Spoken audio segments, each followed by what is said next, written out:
एखाद्या श्रीमंताच्या घरामध्ये मुलगी गेली की डागडागिणी करून साधी मुलगी गल्लीतली तर रूपाने बरी होती, पण डागडागिणी घातल्यानंतर तुम्हाला सांगू अशी दिसते की सगळ्या ज्या जवळ येत नव्हत्या त्या जवळ येऊ लागल्या. काय गं सुंदर दिसतेस, काय गं तुझ्या पाटल्या, काय गं तुझ्या बांगड्या. काय हे कळलं का? श्रीमंत पती भेटल्यानंतर सगळे जवळ येऊ लागले. तसं गौतम बुद्धाला आत्मसाक्षात्कार झाल्यानंतर तेजपुंज दिसू लागले, तेजस्वी दिसू लागले एकदम. सगळे शिष्य धावत आले, बघितले, अरे हे तर निराळे आहे, हे तर निराळे आहे. जे तपश्चर्या करायला गेले होते ते नाही, हे तर कोणीतरी निराळेच आहेत, कोणीतरी निराळेच आहेत. म्हणून गंमत बघा, पुढची महत्त्वाचा जे सांगतोय मुद्दा तो तिथे आहे. गेले चरणावर डोकं ठेवलं, म्हणले महाराज काय अलौकिक आहे, काय अलौकिक आहे. ते म्हणले काय झालं? नाही म्हणाले, आपल्याला काय मिळालं? आपण जे एवढं आनंदात आहात, काय मिळालं आपल्याला? काहीतरी मिळालं असल्याशिवाय एवढा आनंद दिसत नाही, नाही का? मुलाला जर आवडीची गोष्ट मिळाली तर ते नाचत येतं घरात, आई आई आई आई आई आई. हां, काय मार्क्स चांगले पडले तर पेपर असा हातात घेऊन येत, आई बघ आई बघ आई बघ आई बघ, नाचत येतं. तसं महाराज काय मिळालं? घडलं माहिती काय माहिती आहे का?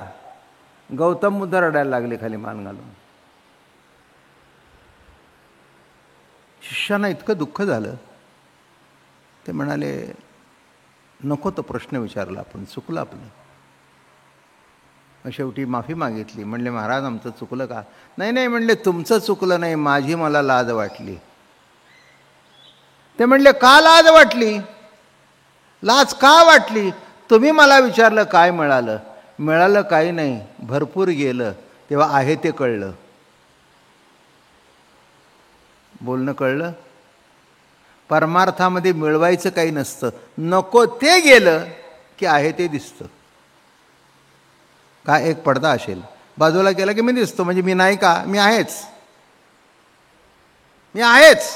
तसं नको ते गेलं, जे विकार होते ते गेले, आणि ते गेल्याबरोबर आहे हेच कळलं. आणि माझं मला दुःख झालं की इतक्या वर्ष तो मला धरू नये, पण मला त्याला धरता आलं नाही, आणि म्हणून मी रडलो.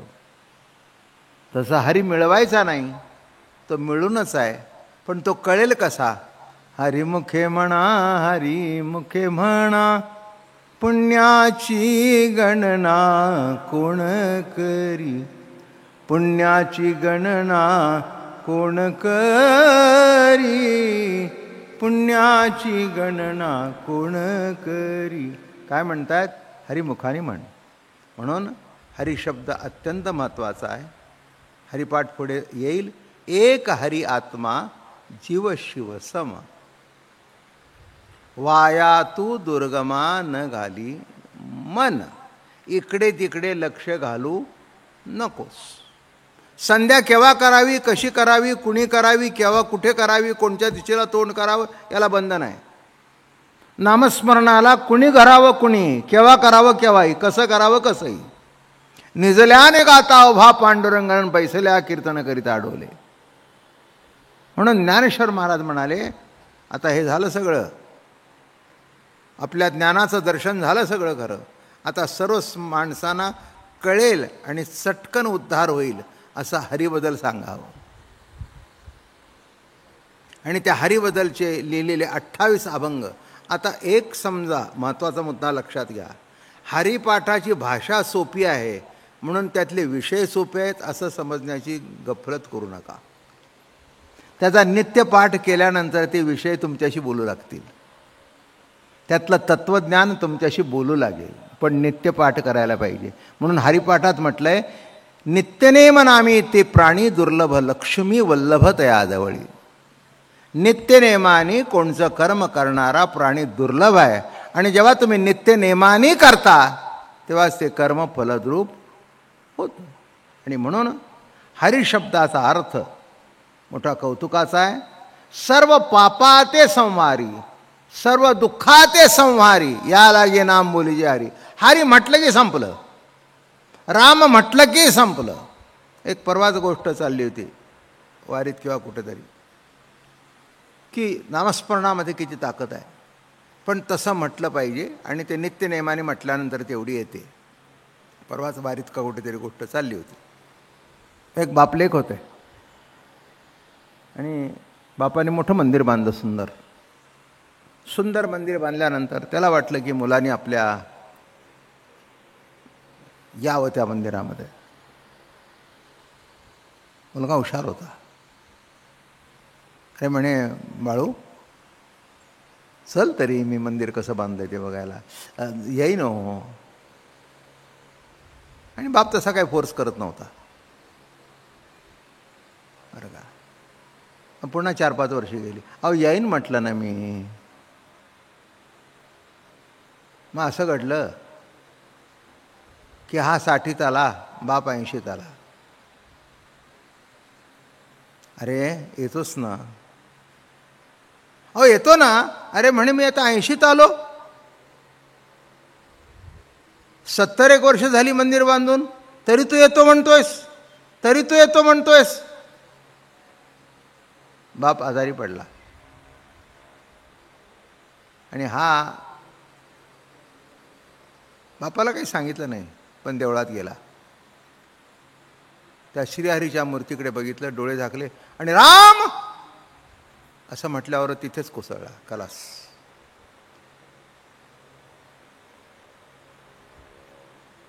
अर्थ कळला का? उद्धार करण्याकरता एकदा राम म्हणणं पुष्कळ आहे, पण ते त्या पद्धतीने म्हटलं तर. राम म्हटल्याबरोबर तिथेच रामाशी एकरूप झाला. सगळे धावत आले, बाप धावत आला. अरे अरे काय झालं, अरे काय झालं. काही नाही म्हणाले. त्यांनी राम म्हटले आणि तिथेच रामाशी एकरूप झाले. कळलं का? एक हरी आत्मा. किती ताकद आहे रामनामामध्ये. जय राम कृष्ण हरी मंत्रामध्ये किती ताकद आहे, हरिनामामध्ये किती ताकद आहे. नुसतं हरी म्हटल्याबरोबर तो का जात नव्हता, तितकी त्याची मनाची तयारी झाली नव्हती की राम म्हटल्याबरोबर मला राम होता येईल. तो बाहेरून राम जपत नव्हता, पण आतून राम सोडला नव्हता, कारण रामाने त्याला सोडलं नव्हतं. सतत नामस्मरण चालू होतं. म्हणून हरिपाठ हा नित्यनेमाने रोज जितका वेळ म्हणता येईल तितक्या वेळ म्हणावा. काय होईल मला विचारू नका. जे होईल ते तुमचं तुम्हाला कळायला पाहिजे. मला कळून काही उपयोग नाही आहे. त्याची काही प्रदर्शन करायचं नाही, काय तुम्हाला भेटलं आणि काय नाही. बरं का. अध्यात्मामध्ये काय भेटतं, हे भेटलं असं वाटतं की हे भेटूनच आहे. अध्यात्मामध्ये भेटायचं काहीच नसतं, भेटूनच असतं. फक्त भेटू नाही एवढं कळत नाही. ते ज्या दिवशी कळतं त्या दिवशी कळतं की एवढ्या वर्ष काय केलं. नाही, एवढ्या वर्ष फुकट केलं नाही, जे केलं त्याचं फळ आहे. मी मागे तुम्हाला पुणेकरांना आता इतक्या वर्ष सांगतोय म्हणजे पुष्कळसा ऐकलेलं आहे आणि पुष्कळसा अजून ऐकायचं आहे. पुष्कळसा ऐकलं आहे. आणि त्याच्यामध्ये ही एक कथा मी सांगत असतो. गौतम बुद्धाला बोधिवृक्षाखाली अध्यात्मज्ञान झालं. बरोबर आहे ना? झालं. माझा उत्साह मी कधीच बिघडून देत नाही, पण तुम्हाला बरं वाटणार नाही. एवढा 15-20 हजाराचा हॉल घेतलेला आणि 5च माणसं. अहो पहिल्या दिवसापासून फुल. काय मजा आहे त्याच्यातली. माझं म्हणणं कळलं का? हा जो तुमचा आनंद आहे, याचा आनंद कळला का? ह्यांचा काय हेतू आहे? काय अशोकराव तर म्हणत असतात की सगळ्यांना हे ज्ञान मिळावं. गाण्याचे कार्यक्रम 2-2, 3-3 लाख, 4-4, 5-5, 6-6 लाख घेणारे ते त्यांना तेवढे देतात आणि ते फुकट कार्यक्रम होतात. हेतू काय? बाप्पाचा पैसा आहे. सर्वांना त्यांचं गाणं ऐकायला मिळावं, बाबा महाराजांचं प्रवचन ऐकायला मिळावं. पावसाचे दिवस आहेत, हॉल एसीचा घ्यावा. प्रवचनसुद्धा ऐकताय ना, बसायला जर खाली नीट नसेल आणि एकदम जर गरम झालं तर ऐकतासुद्धा येणार नाही. मग त्याच्याकरता हॉल चांगला, सगळं उत्तम. मग नीट लक्षात घ्या. तसं देव अनेक आहेत, एक नाही अनेक आहेत. तुम्हाला गंमत म्हणून सांगतो. वेद काळामध्ये वेदकाळाचा जर भाग बघितला तर त्याच्यामध्ये अनेक देव आहेत. कोण कोण देव आहेत माहिती आहे का? अग्नी, सोम, वायू, वरुण, आता मोठी यादी आहे ती. पंचमहाभूत हे सुद्धा देवात मोडतात. आता यातला कोणता देव मानायचा? पृथ्वी, आप, तेज, वायू, आकाश हे सगळेच देव, हे सगळेच देव. मग त्याच्यातले अनेक यादी आहे मोठी.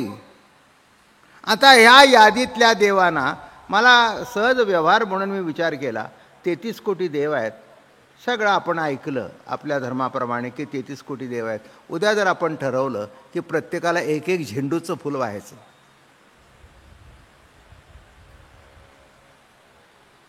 नाही तुम्ही करू शकाल बाबा, तुमच्याबद्दल काही प्रश्न नाही.